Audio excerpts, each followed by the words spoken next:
Bismillahirrahmanirrahim. Mehriban ve bağışlayan Allah'ın adıyla ve yadıyla. Qartalıq. Adımız qartal. Amma qartalır dizimiz.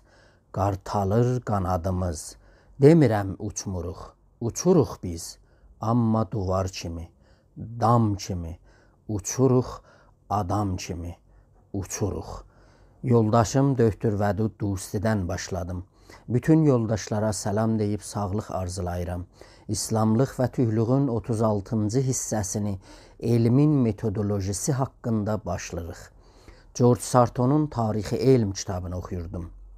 Bir sıra çaşmalarından o cümlədən Türk millətini elmin tarixində səlibi masoni düşüncə əsasında görməməyindən, silməsindən keçsək deyirdi.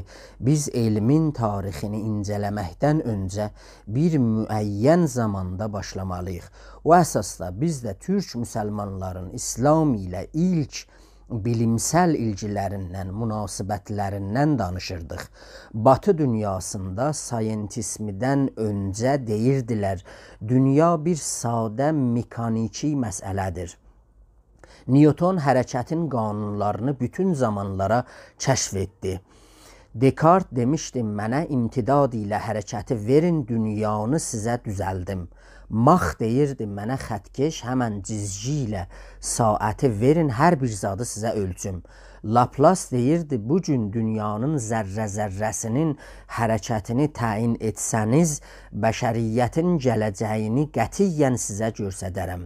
Sayentism dedi, nəsnə təcrübi bilimin cızığından eşdə olsa, tanınmamış, anlamsız, ibhamlı bir şey olacaqdır. Sayentism hazır olmadı təcrübədən eşdə olanları mərifət ya fəlsəfə tanısın.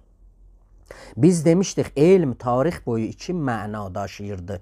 Birincisi geniş anlamında cəhlin qabağında olan bilimlər idi.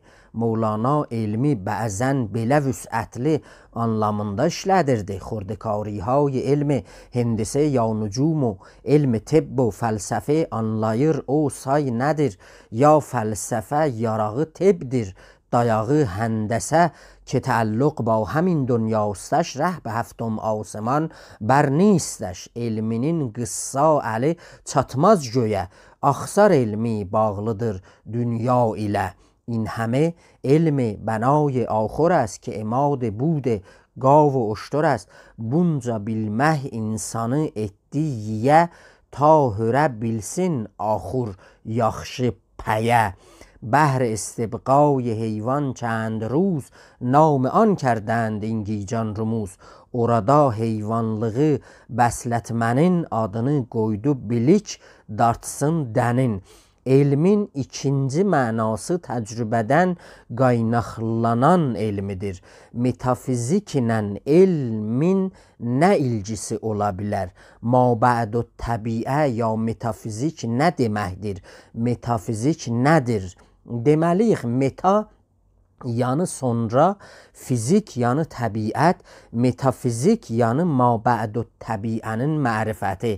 Mabədü təbiə bir özəl mövcuddan danışmır.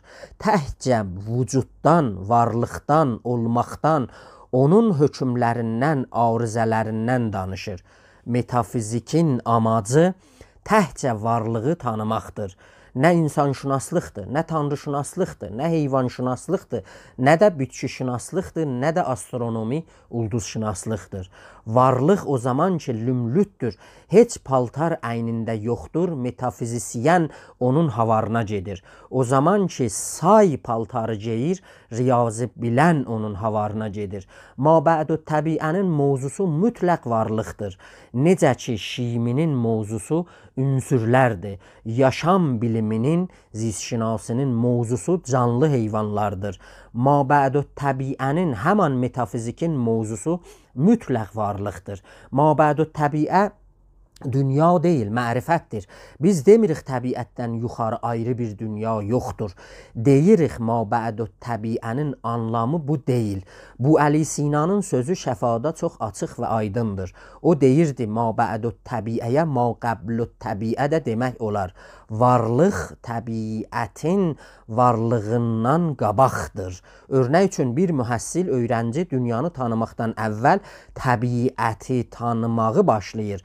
Təbiətdə olan varlıqlarla tanış olandan sonra lümlüt varlığın tanımağına məşğul olur. Burada qəbl zamansal təqəddüm deyil, mərtəbədə olan təqəddümdür. Mabədü təbiə həmən maqəblü təbiədir, mərtəbə baxımından. Mabədü təbiədir, öyrənmək açısından. Buna görə məhsus təbii dünyadan ya maddi fenomenlərdən iki cürə tövsif, təfsir yaratmaq olar. Birisi elmi, ikincisi qeyri-elmi. Qeyri-elminin bir bölümü həmən metafizikaldır. Elmi tövsif fenomenlərin xasiyyətlərinə içərisində olan sınırlara məşğul olur.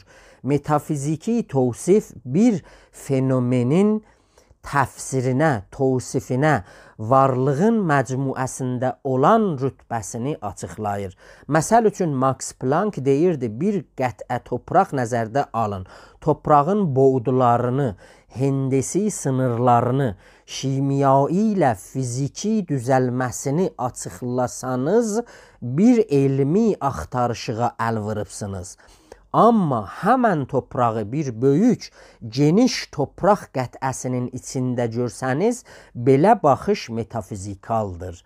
Metafizik ayrıca dünyadan ötəri deyil, bu dünyadan ötəridir.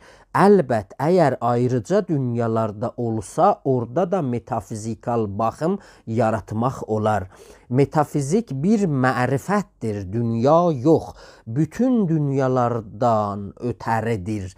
Metafizik ilə elm rəqib deyirlər, bir-birlərinin yanındadılar. Metafizik elm ilə qarşı-qarşıya deyil, elmə yardımcıldır. Metafizikal sorğular nə elmlə qarşı-qarşıyadılar, nə də bu aləmdə eşdə olan mövcudlardan ötəridirlər. Bu iki mərifət bir-birinin qarnındadılar. Yəni elmi mərifət metafiziki mərifətin qarnındadır. Eyni fizyoloji ilə biyoşimi kimi.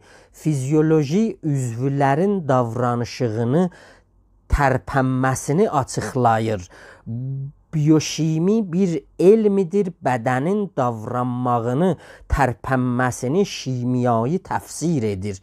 Fizyolojidə əzolələrin inqibazından, büzüşməsindən, inbisatından, həmən açılmasından danışırlar. Qudəd-i dərunrizin həmən indokinlərin tərəşşuhundan bəhs edilir. Qanın qəndlə suzmaqdan, peşavın çoxluluğundan, çox yeməklikdən danışılır.